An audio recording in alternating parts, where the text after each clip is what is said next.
Some inventions take decades of planning, billions in research, and teams of the smartest people alive. And then there are these four. A man picking burrs off his dog. A scientist throwing broken equipment in the bin. A weak glue that nobody wanted. A drug addict trying to cure himself. 4 accidents. And 4 inventions that are now so embedded in daily life that most people have never once wondered where they came from. Coca-Cola. In 1885, a Confederate Army veteran named John Pemberton was in trouble. Pemberton had been wounded in the Civil War and became dependent on morphine to manage the pain. It was a common outcome for soldiers at the time, before anyone fully understood what opiate addiction meant long term. By the mid-1880s, he was deep in it and desperate to get out. He was also a pharmacist, so he started experimenting. His first attempt was a drink he called Pemberton's French wine Coca, a mixture of alcohol, cocaine from coca leaves, and caffeine from cola nuts. He believed the cocaine and caffeine combination would suppress the craving for morphine. Atlanta introduced alcohol prohibition in 1886, which forced him to remove the wine. He replaced it with carbonated water, added sugar and caramel for flavor, and kept the cocaine. The result was a non-alcoholic cocaine-containing syrup that he sold at soda fountains for 5 cents a glass, marketing it as a brain tonic and remedy for headaches, morphine addiction, and general exhaustion. It tasted amazing. People came back for it. Whether it cured anyone's morphine addiction is unclear. What it did do was make John Pemberton very well known in Atlanta very quickly. He sold the formula in 1888, the year before he died, still addicted to morphine, for $1,750. The man who bought it, Asa Griggs Candler, removed the cocaine from the formula in the 1890s as public awareness of its dangers grew. He built the Coca-Cola company into one of the most powerful corporations on Earth. Today, 2 billion servings of Coca-Cola are consumed every single day across more than 200 countries. John Pemberton died with $1,750 and a morphine addiction. Asa Candler died worth the equivalent of $30 million. The most consumed drink in human history was invented by a drug addict trying to cure himself. Velcro. In the summer of 1941, a Swiss engineer named Georges de Mestral went for a walk in the Alps with his dog. When he got home, both he and the dog were covered in burrs, the small spiky seed pods that plants use to travel by attaching to passing animals. Most people pull them off and forget about it. De Mestral spent 2 hours removing them from his dog's fur and his own wool trousers.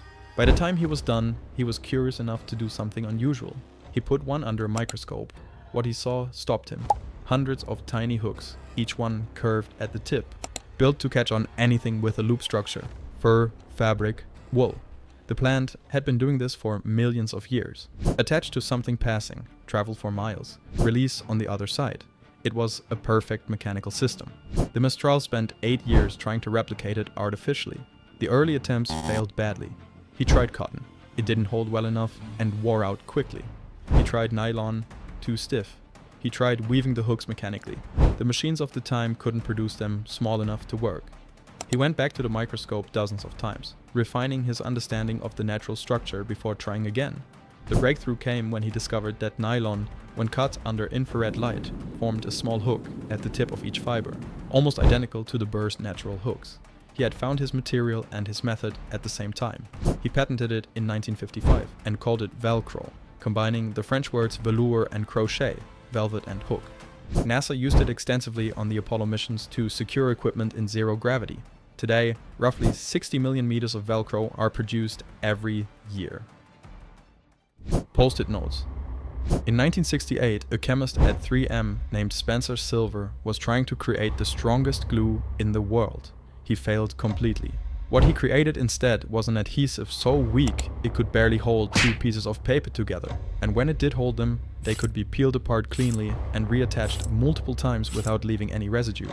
It was a total failure. Silver didn't throw it away. He spent the next 5 years presenting it to anyone at 3M who would listen, convinced that something this unusual had a use somewhere. Nobody could figure out what. It sat in 3M's research files, going nowhere. Then Art Fry had a problem. Fry was a 3M colleague who sang in a church choir. Every Sunday he used small paper bookmarks to mark the hymns he needed for the service, and every Sunday the bookmarks fell out of his hymnal at the wrong moment. He was sitting in church one day when he remembered Silver's adhesive from a seminar years earlier. The next morning, he coated one side of a piece of paper with it. The bookmark stayed exactly where he put it. It didn't fall out. When he moved it, it came off cleanly, without damaging the page, and could be stuck somewhere else. He brought a pad of them into the office and left them on a colleague's desk, with a note written on the top one, saying, "Subscribe."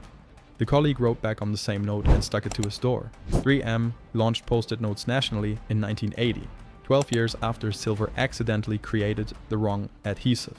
In the first year alone, they were the company's most successful new product launch.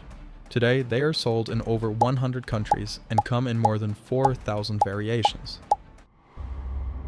Superglue. In 1942, a chemist named Harry Coover was working on a wartime project at Eastman Kodak. America needed better gun sights for its military rifles. Coover's job was to find the right material to make them. He was testing a group of chemicals when everything started sticking together. Every surface he worked on bonded instantly to everything it touched. Tools stuck to tables. Equipment fused together.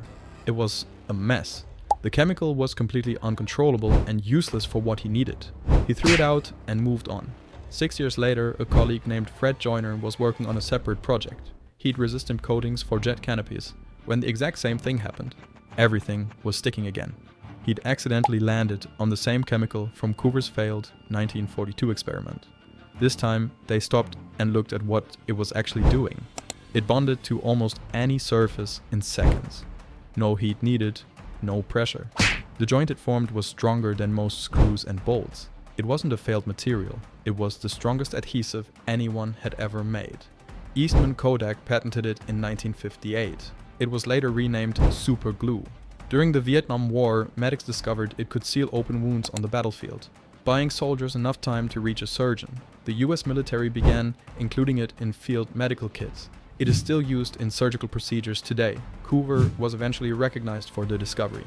In 2004, he appeared on a television program and demonstrated Superglue's strength by lifting the host off the ground using a single drop bonded between two metal plates.